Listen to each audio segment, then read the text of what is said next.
ஆண்டவருடைய ஆவி என்மேல் உள்ளது, ஏனெனில் அவர் எனக்கு அருள் பொழிவு செய்துள்ளார். ஏழைகளுக்கு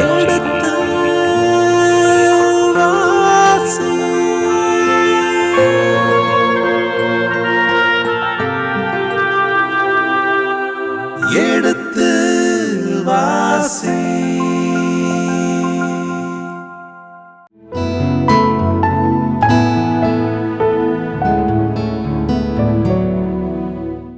மாதா தொலைக்காட்சியின் இனிய இதயங்களே, எடுத்து வாசி பருவம் 2 அரசர்கள் 2ஆம் புத்தகத்துக்கான தெளிவுகளை விளக்கங்களை பார்த்து கொண்டிருக்கின்றோம்.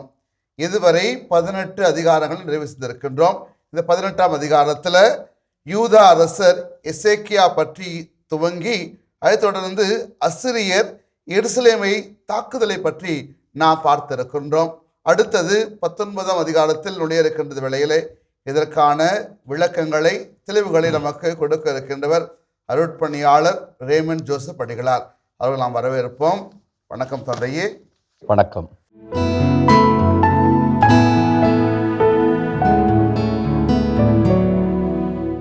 தந்தையை நாம் இப்பொழுது அரசர்கள் 2ஆம் புத்தகத்தில் 19ஆம் அதிகாரத்தை துவங்க இருக்கின்றோம்.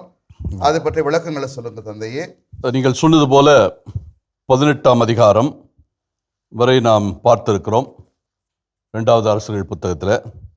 குறிப்பாக 18, 19, 20 இந்த 3 அதிகாரங்களும் எசேக்கியா அரசனை பற்றிய செய்திகள். அதாவது ஆகாசினுடைய மகன், யூதா நாட்டினுடைய அரசர்களில் அதிகமான செய்திகளை பெற்றிருப்பது இந்த எசேக்கியா. தாவீது சாலமோனுக்கு பிறகு எசேக்கியாவுக்கு தான் அதிகமான செய்திகள் இந்த அரசர்கள் புத்தகமாக இருக்கட்டும், அல்லது சாமுவேல் அல்லது குறிப்பேடுகள் புத்தகங்கள் எல்லாத்திலையுமே அதிகமான செய்திகள் இந்த எசேக்கியா அரசனுக்கு உண்டு. குறிப்பாக எசேக்கியா அதே போல் யோசியா, இந்த 2 அரசர்களும் சிறந்த அரசர்கள். இவர்கள் 2 பேருமே தாவீது சாலமோனுக்கு இணையாக பேசப்படுகின்ற அரசர்கள். இப்போ 18ஆம் அதிகாரத்தில் அசீரியர்கள் எருசலேமை தாக்குகிற அல்லது முற்றுகையிடுகின்ற அந்த நிகழ்வை நாம் பார்த்தோம். குறிப்பாக 3 பேர் அசிரிய பேரரசன் சனாக்கரிப்பினுடைய தூதுவர்களாக வருகிறார்கள். அந்த 3 பேர் பெயர் சொல்லப்படவில்லை, ஆனால் அவர்களுடைய பணிகள், அவர்கள் என்ன பொறுப்பை கொண்டிருக்கிறார்கள் என்ற அடிப்படையில் தர்தான் என்கிற பணியை செய்கிறவர், அதே மாதிரி ரப்சாரிஸ் என்கிற பணியை செய்கிறவர், அதே மாதிரி ரப்சாக்கே என்கிற பணியை செய்கிறவர், இந்த 3 பணிகளையும் செய்கின்ற அந்த பொறுப்பாளர்கள் அவர்கள்தான் பெரும்படையோடு முற்றுகையிட்டு இருக்கிறார்கள். ஏறக்குறைய எருசலேம் நகரை சுற்றி மதில்கள் இருக்கிறது. எருசலேமுடைய அந்த மலைக்கு கீழே பள்ளத்தாக்கு, சமவெளி பகுதி என்று கூட நாம் அதை சொல்லலாம். இந்த சமவெளியில் பல ஏறக்குறைய கிழக்கு பகுதியும் தெற்கு பகுதியும் முழுக்க சமவெளி பகுதி. அது எல்லாமே மக்களுடைய பயன்பாட்டுக்கு இருக்கிற பகுதிகள். கிதரோன் பள்ளத்தாக்கு என்று அதை அழைப்பார்கள். கிதரோன் என்றால் கருப்பு என்று பொருள். என்றால் எப்பொழுதும் புகை கொண்டே இருக்கும், பலிப்பொருட்களுடைய புகைகள். அதனால் அதை கருப்பு பள்ளத்தாக்கு என்று அழைப்பார்கள், கெதரோன் பள்ளத்தாக்கு. அந்த கெதரோன் பள்ளத்தாக்கை ஒட்டி ஹின்னோம் பள்ளத்தாக்கு என்று இருக்கிறது. எனவே இந்த பள்ளத்தாக்குகளை சுற்றித்தான் இந்த படைகள், அசீரியர்களுடைய படைகள் இருக்கிறது. தர்தான், ரப்சாரிஸ், அதே மாதிரி ரப்சாக்கே இவர்கள்தான் படைத்தளபதிகளாக இருந்து முற்றுகையிட்டு கொண்டிருக்கிறார்கள். இவர்களை சந்திப்பதற்காக இவர்கள் எருசலேம் நகருக்குள்ளே நுழைந்து விட்டார்கள். நுழைந்து அரசனை பார்க்க வருவதற்கு முன்னாலேயே அரசன் எசேக்கியா 3 பேரை அனுப்புகிறான். அவனும் 3 பேரை அனுப்புகிறான். 3 பேர் வருகிறார்கள். 3 பேர்கள் சந்திக்க 3 பேரை அனுப்புகிறான். யாருன்னா மேலதிகாரி எலியாக்கிம், அதே போல் எழுத்தர் செபுனா, அதே போல் யோவாக், இந்த 3 பேரையும் அனுப்புகிறான். அங்கே நடக்கிற அந்த உரையாடல்கள் கடுமையான உரையாடல்கள். அந்த உரையாடல்களை 19ஆம் அதிகாரத்தில் தெரிவிக்கிறான். இந்த 3 பேரும் இந்த சனாக்கரிப் அனுப்பிய அசிரிய பேரரசன் அனுப்பிய அந்த தளபதிகள் என்ன சொன்னார்கள், எப்படி அரசனையும் நாட்டு மக்களையும் நாட்டையும் கேவலமாக பேசினார்கள். அதுவும் குறிப்பாக வார்த்தைகள் தடித்த வார்த்தைகளால் பேசினார்கள் என்பதெல்லாம் சொல்லுகின்ற போது எசேக்கியாவுடைய மனநிலை என்ன? அதான் இந்த அதிகாரத்தில் அல்லது 19ஆம் அதிகாரத்திலே உள்ள சிந்தனை. இப்போ நம்ம 19ஆம் அதிகாரத்தை ஏறக்குறைய 9 பிரிவுகளாக பார்க்கலாம். இந்த 9 பிரிவுகளில் 1 முதல் 4 அதுதான் முதல் பிரிவு. அது எதை பற்றி விளக்குகிறது என்றால், எசேக்கியா அரசர் எசையா இறைவாக்கினரின் அறிவுரையை நாடுதல். அறிவுரை மட்டுமல்ல, அவருடைய இறைவேண்டலையும் நாடுகிறான். நீர் எங்களுக்காக நீர் இறைவேண்டல் செய்ய வேண்டும் என்ற ஒரு வேண்டுகோளை வைக்கிறான். 2ஆம் பகுதி 5 முதல் 7 எசையா இறைவாக்கினர் எசேக்கியாவுக்கு யாவேயின் உடனிருப்பை உறுதிப்படுத்துகிறார். பதில் மொழியாக ஏசையா என்ன சொல்லுகிறார் என்பதைத்தான் 2ஆம் பகுதி சொல்லுகிறது. 3ஆம் பகுதி 8 முதல் 13 சனாக்கரிப்பு மீண்டும் எசேக்கியாவுக்கு தூது அனுப்புகிறார். 4ஆம் பகுதி 14 முதல் 19 மீண்டும் எசேக்கியாவினுடைய இறைவேண்டல். 20ஆம் வசனம் எசேக்கியா இறைவாக்கினர் மீண்டும் யாவேயின் உடனிருப்பை எசேக்கியாவுக்கு வலியுறுத்துகிறார். அது மட்டுமல்ல, ஏசையா இறைவாக்கினர் 21 முதல் 28 வரை சனாக்கரிப்புக்கு எதிராக யாவேயின் வாக்கை உரைக்கிறார். அதன் பிறகு 29 31 எசேக்கியா அரசனுக்கும் இறைவாக்கு உரைக்கிறார். ஆக இது 7ஆவது பகுதி. இப்போ 8ஆவது பகுதி 32 முதல் 34 அசிரிய மன்னன் சனாக்கரிப்புக்கு எதிராக யாவே யூதாவை பாதுகாக்கிறார். அதாவது யாவே அசிரிய மன்னன் சனாக்கரிப்புக்கு எதிராக யூதாவை பாதுகாத்தல் என்கிற அந்த சிந்தனையை பற்றிய செய்தி இருக்கிறது. இறுதியாக 35 முதல் 37 அதான் இறுதி பகுதி, 9ஆவது பகுதி அசிரிய படைகளும் செனாக்கரிப்பும் வீழ்தல். ஆக இந்த 9 பகுதிகளை உள்ளடக்கியதாக இந்த 19ஆம் அதிகாரம் இருக்கிறது. அது மட்டுமல்ல, 37 வசனங்கள் இந்த 19ஆம் அதிகாரத்தில் இருக்கிறது. இப்பொழுது முதல் பகுதிக்கு வருவோம். 1 முதல் 4 வசனங்கள். எசேக்கியா அரசர் எசையா இறைவாக்கினருக்கு அவருடைய அறிவுரையை நாடுதல் அல்லது அவருடைய இறைவேண்டலை நாடுதல் என்கிற அந்த பகுதி. எசேக்கியா அரசர் எசையா இறைவாக்கினரின் அறிவுரையை அல்லது இறைவேண்டலை நாடுதல். முதல் வசனம். அரசர் எசேக்கியா இதை கேட்டு தம் ஆடைகளை கிழித்து விட்டு சாக்கு உடை உடுத்தி கொண்டு ஆண்டவரின் இல்லத்துள் நுழைந்தார். எசேக்கியா இந்த 3 பேரும், அதாவது நான் எலியாக்கிம் அவர்தான் மேலதிகாரி, அதே மாதிரி சபுனா எழுத்தர், அத்தோடு யோவாகு, இந்த 3 பேரும் சனாக்கரிப்பினுடைய அந்த பொறுப்பாளர்கள் 3 பேர் சொன்ன அந்த செய்தியை கொண்டு வருகிறான். கொண்டு வந்த உடனேயே இவனுக்கு பைத்தியம் பிடித்தது போல ஆகிவிடுகிறது எசேக்கியா அரசருக்கு. அந்த அளவுக்கு ஒரு மிகவும் மோசமானது என்று சொல்வதை விட இவனை எசேக்கியா அரசனை திக்குமுக்காடச் செய்கின்ற ஒரு சூழல். ஏறக்குறைய முட்டுச்சந்தில் நுழைந்தது போன்ற ஒரு நிலை அவனுக்கு ஏற்பட்டு விட்டது. இனி தப்பிக்க முடியாது என்கிற நிலைக்கு அவன் தள்ளப்பட்டிருக்கிறான். அவனுக்கு ஒரே வழி ஆண்டவருடைய துணையை நாடுவது. அதான் முதல் வழி அவன் தேடுவது. அந்த ஆண்டவருடைய துணையை நாடுவதற்கு முன்னால் அதற்கு தயாரிப்புகளையும் செய்கிறான். அதாவது துன்பம் வருகின்ற போது, பிரச்சனை வருகின்ற போது, அல்லது வேதனை வருகின்ற போது அதனுடைய அடையாளம் ஆடைகளை கிழித்து கொள்வது. இறைவனுக்கு எதிரான வார்த்தைகளை பயன்படுத்துகின்ற போதும், இறை அவதூறு சொல்லுகின்ற போதும் ஆடைகளை கிழித்து கொள்வது வழக்கம். நமக்கு புதிய ஏற்பாட்டில் அதற்கான உதாரணம் இருக்கிறது. கயப்பா இயேசு தான் மெசியா என்று சொன்னார் என்ற உடனேயே, அவரை மெசியா என்று அவர் சொல்லவில்லை, இவன் தான் கேட்குறான், நீ தான் மெசியாவா என்று கேட்கிற போது, இது நீ சொல்லும் வார்த்தை என்று சொல்லுகிறார். அதையே இவன் நேர்மறை பொருளாக எடுத்துக்கொண்டு உடனே ஆடைகளை கிழித்து கொள்கிறான். எனவே இறை அவமானம் அல்லது இறைவனுக்கு எதிரான வார்த்தைகளை பயன்படுத்துகின்ற போது இதே மாதிரி ஆடைகளை கிழித்து கொள்வது வழக்கம்.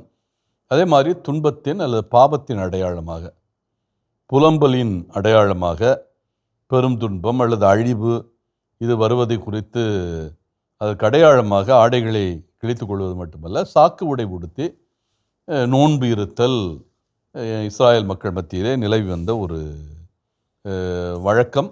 அந்த அடிப்படையில் எசேக்கியாவும் முதல் செய்வது தன் ஆடைகளை கிழித்துக் கொள்கிறான், சாக்கு உடை உடுத்திக் கொள்கிறான், ஆண்டவரின் இல்லத்துக்குள் நுழைகிறான்.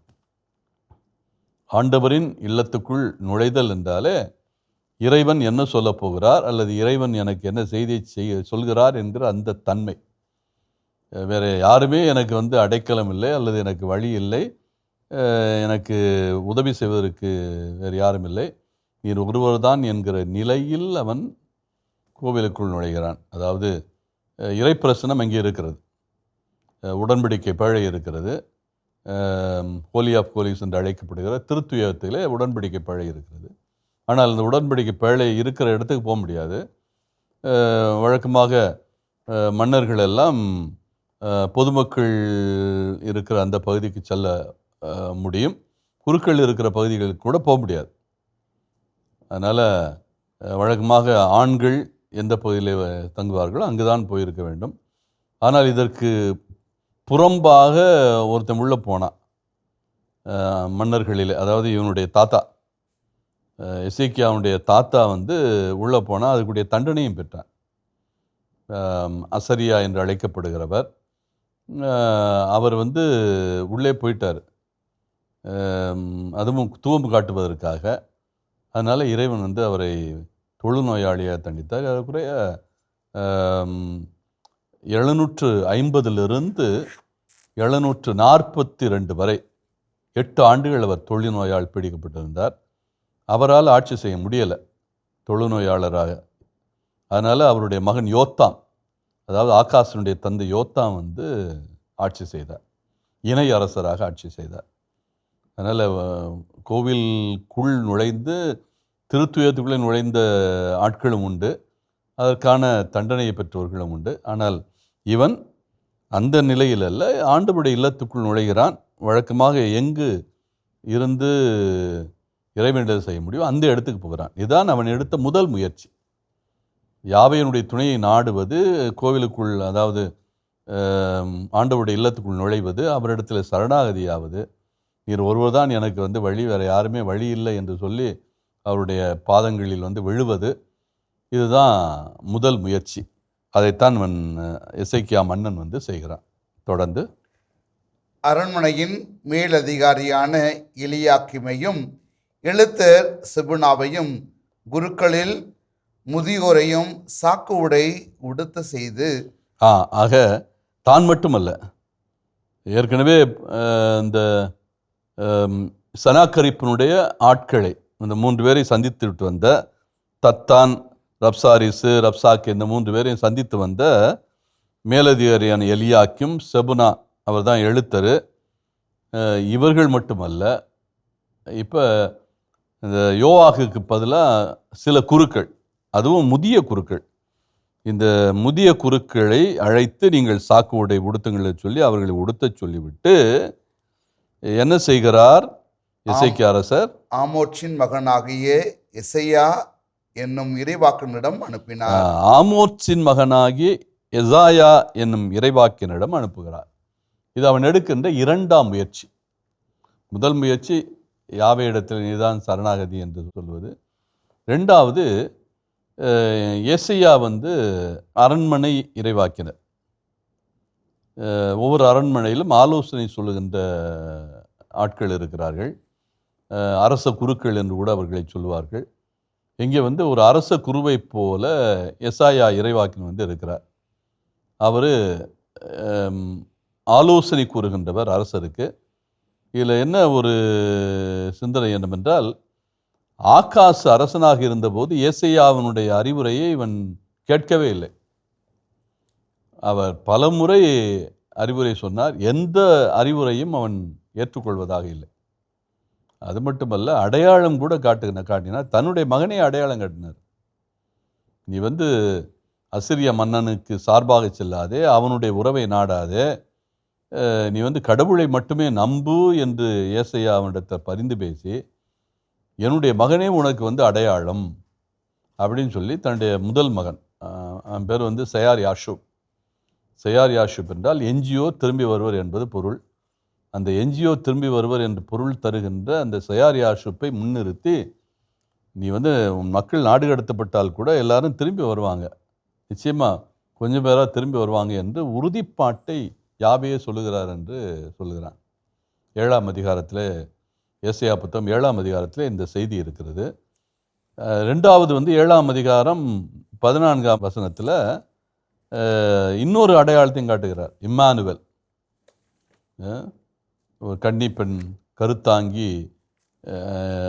கன்னிப்பெண் கருத்தாங்கி என்பது சப்துவாஜ் என்று அழைக்கப்படுகிற 70 விவிலியத்தில் தான் இருக்கிறது. ஆனால் எபிரேய விவிலியத்தில் வந்து இளம்பெண் என்று தான் இருக்கிறது. இளம்பெண் கருத்தாங்கி ஒரு மகனை பெற்றெடுப்பார், அவருக்கு இம்மானுவேல் என்று பெயரிடுவார். அவர் வந்து உனக்கு அடையாளமாக இருப்பார். இம்மானுவேல் என்றால் கடவுள் நம்மோடு. அப்போ கடவுள் உன்னோடு இருக்க போகிறா, நீ ஏன் கவலைப்படுற என்று அவனுக்கு 2வது அடையாளத்தையும் காட்டுவார். அதை கூட அவன் ஏற்றுக்கொள்ள மாட்டான். மீண்டும் மீண்டும் அவன் போவது வந்து அசீரிய மன்னர்களுடைய துணைக்கு. இறுதியில் அசீரிய மன்னனை உள்ளே இழுத்து வந்து விடுவான் ஆகாஸ். அவர்களுடைய துணை கொண்டு தான் பக்கத்தில் இருக்கிற எல்லா நாடுகளையும் முழுவதுமாக அழித்தொழிப்பான். அசிரிய மன்னனுக்கு கொஞ்சம் இடம் கொடுத்தாவே போதும். இப்போ உள்ளே நுழைந்த உடனேயே, அந்த வழி கிடைச்ச உடனே எல்லாரையுமே அவன் முழுவதுமாக ஊற்றி மூடிட்டான். யாரையும் விட்டு வைக்கவில்லை. சிரியர்களாக இருந்தாலும் சரி, இஸ்ராயல் நாடு வடநாடாக இருந்தாலும் சரி, மோபாபாக இருந்தாலும் சரி, அல்லது அம்மோனாக இருந்தாலும் சரி, அல்லது பெலிஸ்தியர்களாக இருந்தாலும் சரி, அமலக்கியர்களாக இருந்தாலும் சரி, மீதியானர்களாக இருந்தாலும் சரி, அத்தனை பேரையும் முழுமையாக, பொனீஷியர்கள் யாரையும் விட்டு வைக்கல. அவன் விட்டு வைத்த ஒரே நாடு வந்து யூதா நாடு. அதுவும் ஆகாசு. அந்த ஆகாசு இவனுக்கு வழி கொடுத்த காட்டியதுனால அவனை விட்டு வைத்தான். ஆனால் சும்மா விட்டு வைக்கல, கப்பம் கட்டணும். ஆண்டுக்கு ஆண்டு இவ்வளவு கப்பம் கட்ட வேண்டும். வரலாற்று ஆசிரியர்கள் இந்த ஆகாசை பற்றி சொல்லுகின்ற போது அவன் கூண்டுக்கிளியாகி விட்டான் என்று தான் சொல்கிறார்கள். ஏ பேர்ட் இன் அ கேஜ். ஒரு கூண்டில் இருக்கிற கிளிக்கு வந்து சுதந்திரம் கிடையாது. ஆனால் அது என்ன நினைக்கிது, நான் வந்து சுதந்திரமாக இருக்கேன்னு அது நினைக்கிது. ஆடி பாடுது, நம்ம சொல்கிறதெல்லாம் சொல்லிக்கிட்டு இருக்கு. ஆனால் அதுக்கு சுதந்திரம் கிடையாது. அது சருகடித்து பறக்க முடியாது. ஒரு கிளியினுடைய இயல்பு என்னென்னா சிறகடித்து பறப்பது. ஆனால் இந்த கூண்டுக்குள்ளே வந்து அதுக்குள்ளாம் சுத்த முடியும். ஆனால் அது வந்து இது தனக்கு ரொம்ப பாதுகாப்புன்னு நினச்சிக்கிறது. அதே மாதிரி தான் எசேக்கியாவுடைய தந்தை ஆகாசு. அவன் என்ன நினச்சான்னா, அது கூண்டுக்குள்ளே வந்து நான் எந்த பிரச்சனையும் இல்லாமல் பாதுகாப்போடு இருக்கிறேன் என்று நினைத்தான். ஆனால் அது வந்து அவனுடைய தவறான ஒரு எண்ணம். எனவே இந்த நிலையில் இப்பொழுது இந்த சாக்கு உடை உடுத்தி ஆமோட்சின் மகனாகிய ஏசாவிடத்தில் இறைவனிடத்தில் வந்து நீ வந்து பரிந்து பேசு என்று வேண்டி அனுப்புகிறான். இந்த 3 பேரை, முதிய குருக்கள், அதே மாதிரி செபுனா, எலியாக்கிம். இவன் நாடுகிறான். எசேக்கியாவுடைய துணை இவன் நாடுகிறான், எசேக்கியா. ஆனால் யார் நாடவில்லை? ஆகாசு நாடவில்லை, அவருடைய தந்தை. அதுதான் எசேக்கியாவுடைய சிறப்பு. எசேக்கியா வந்து இன்றைக்கும் நம்ம சிறந்த மன்னர் என்று சொல்லுகிறோம் என்றால், ஏறக்குறைய தாவீதுக்கு நிகராக நாம் பேசுகிறோம் என்றால், அதுக்கு அடிப்படை காரணமே அவன் ஒன்று இறைவனை நாடினான், 2வது இறைவாக்கினுடைய குரலுக்கு செவி கொடுத்தான். இந்த 2லையும் அவன் தவறு செய்யவில்லை. தனக்கு பிரச்சனை என்று வருகின்ற போது இறைவாக்கினரையும் அழைத்தான், யாவேயினுடைய உடனிருப்பையும் வேண்டினான். அதைத்தான் நாம் 2ஆம் வசனத்தில் பார்க்கிறோம். தொடர்ந்து 3வது வசனம். அவர்கள் அவரிடம், எசேக்கியா கூறுவது இதுவே, இன்று துன்பமும் கண்டனமும் அவமானமும் மிக்க நாள். அதைத்தான் சொல்றான். எசேக்கியாவினுடைய நிலை இதுதான். துன்பமும் கண்டனமும் அவமானமும் மிக்க நாளாகி இந்த நாள் இருக்கிறது. ஏன்னா அந்த அளவுக்கு வந்து இந்த 3 பேரும் பேசிட்டு போயிட்டாங்க. தர்தான், ரப்சாரிஸு, ராப்சாக்கே, இந்த 3 பேரும் வந்து, அதுவும் இவங்களுடைய தாய்மொழியிலே எசேக்கியா அனுப்பின அந்த 3 தூதுவர்கள் கெஞ்சுறான், நீ எங்களுடைய தாய்மொழியில் பேசாத, நீ சிரியா நாட்டு மொழியாகிய அரமேய மொழியில் பேசு. எங்களுக்கு அரமேய மொழி தெரியும், ஆனால் மக்களுக்கு அரமேய மொழி தெரியாது. நமக்கு 2 பேருக்குள்ளேயும் மொழி புரிஞ்சா போதும். நீ சொல்ல வேண்டியதை நீ சொல்லு, நான் அதை அரசனுக்கு சொல்லுகிறேன் அப்படின்னு. ஆனால் அவன் சொல்லுவான், அந்த ரப்சாக்கே சொல்லுவான், அரசனுக்கு செய்தி சொல்வதற்காக நாங்கள் வரலை, உங்களை மக்களுக்கு முன்னால் அவமானப்படுத்த வேண்டும் என்ற நோக்கத்திற்காக தான் வந்திருக்கோம் அப்படிமா. அதனால் அந்த அளவுக்கு கேவலமாக எசேக்கியா அரசனை பேசுவான். அதைத்தான் அவன் துன்பமும் கண்டனமும் அவமானமும் நிறைந்த நாள் என்று அழுத்தம் திருத்தமாக சொல்கிறான். இந்த நாள் ரொம்ப அவனுடைய செயல்களாகத்தான் சுட்டி காட்டுகிறது. ஆடையை கிழிப்பது மட்டுமல்ல, வேற என்ன சொல்கிறான், சாக்கு உடை உடுத்துகிறான். அப்படின்னா சாக்கு உடை உடுத்துவது, ஆடைகளை கிழித்து கொள்வது எப்பன்னா நோன்பு இருக்கின்ற போது. லேவியர் புத்தகம் 16ஆம் அதிகாரம் ஒரு இஸ்ராயேல் மக்களுடைய பாவங்களுக்கு பரிகாரம் செய்கின்ற ஒரு நாளை சுட்டி காட்டுகிறது. அந்த நாளில் எல்லாரும் நோன்பு இருக்க வேண்டும், எல்லாரும் தங்களுடைய பாவங்களுக்காக மன்னிப்பு வேண்ட வேண்டும். அன்றைக்கு ஒரு செம்மறியை பலி கொடுத்து தலைமை குரு என்ன பண்ணுவார், அது இந்த இரத்தத்தை திருத்துயத்தினுடைய அந்த பலிபீடத்தில், யாவையனுடைய அந்த பிரசன்னம் இருக்கிறது அங்கே, இந்த மர்சி சீட் என்று ஆங்கிலத்தில் சொல்வார்கள், உடன்படிக்கை பழையனுடைய மேல் பகுதி இரக்கத்தினுடைய இருக்கை, அங்குதான் யாவை இருப்பதாக அவர்களுடைய எண்ணம். அதை கெரூபிங்கள் அப்படியே மறைச்சிருப்பாங்க தங்களுடைய இறக்கைகளால். அந்த யாவையனுடைய அந்த இருப்பு அல்லது அவருடைய இரக்கம் அல்லது அவருடைய பிரசன்னம் அந்த இடத்துல இருக்கிறது திருத்துயத்தில். எனவே அந்த திருத்துவயம் இருக்கிற பீடத்தில் இரத்தத்தை அவர்கள் தெளிப்பார்கள்.